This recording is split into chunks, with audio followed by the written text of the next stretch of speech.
This video will be shorter than usual and will attempt to answer one of history's most puzzling questions, if you have an obsession for camouflage. A lot of people wonder why US forces had camouflage in the Pacific theater of World War II, but didn't really have camouflage in the European theater. Now I put that really because some US forces in Europe had the 1942 frogskin pattern, like in the Normandy landings, but they were allegedly recalled because they looked eerily similar to Waffen SS camouflage patterns. Therefore, it has been argued that the frogskin pattern was withdrawn because of high friendly fire rates. US GIs with the frogskin pattern were constantly mistaken for soldiers from the Waffen SS, or at least that is what some British sources assert.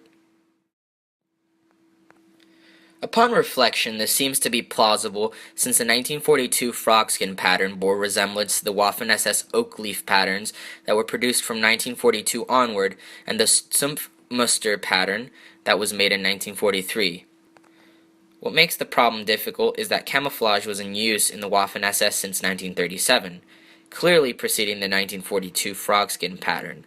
If we look at unit strengths by Waffen SS divisions from 1941, there were only 100,000 Waffen SS soldiers, so the proliferation of camouflage among the German military would have been relatively low, given that the regular army numbered in the millions. If all Waffen SS troops were in the Eastern Front, then they would approximately be 3% of the total Axis fighting force. However, assuming that divisional strengths kept up for 1943, which would be highly unrealistic, the number of soldiers in the Waffen SS rose to over 250,000.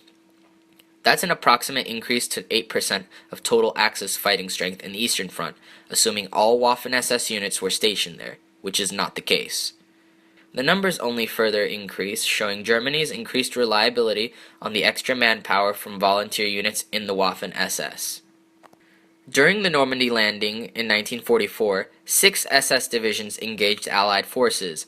The 1st SS Panzer Division Leibstandarte Adolf Hitler, the 2nd SS Panzer Division Das Reich, the 9th SS Panzer Division Hohenstaufen, the 10th SS Panzer Division Frundsberg, the 12th SS Panzer Division Hitlerjugend, the 17th SS Panzer Division Gotz von Berlichingen, and the 101st and 102nd SS Heavy Panzer Battalions.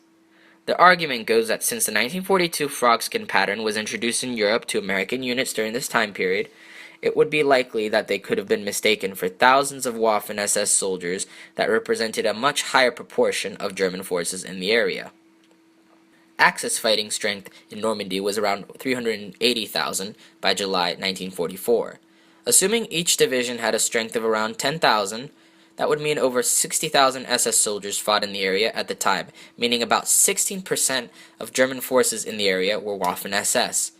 This proportion is significant because it makes it plausible that issued 1942 frogskin camouflage could have contributed to friendly fire in the region. However, other sources disagree.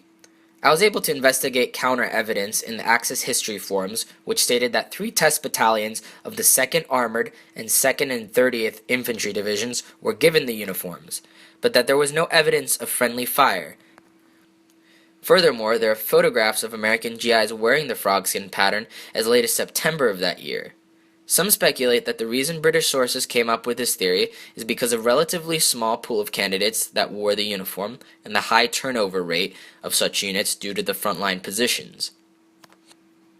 That being said, there were incidents of friendly fire, but they didn't come from the 1942 frogskin pattern. They actually came from the run-of-the-mill dark green OD7 pattern. As the author stated regarding the 1942 frogskin pattern, these uniforms didn't last long because the guys wearing them didn't last long.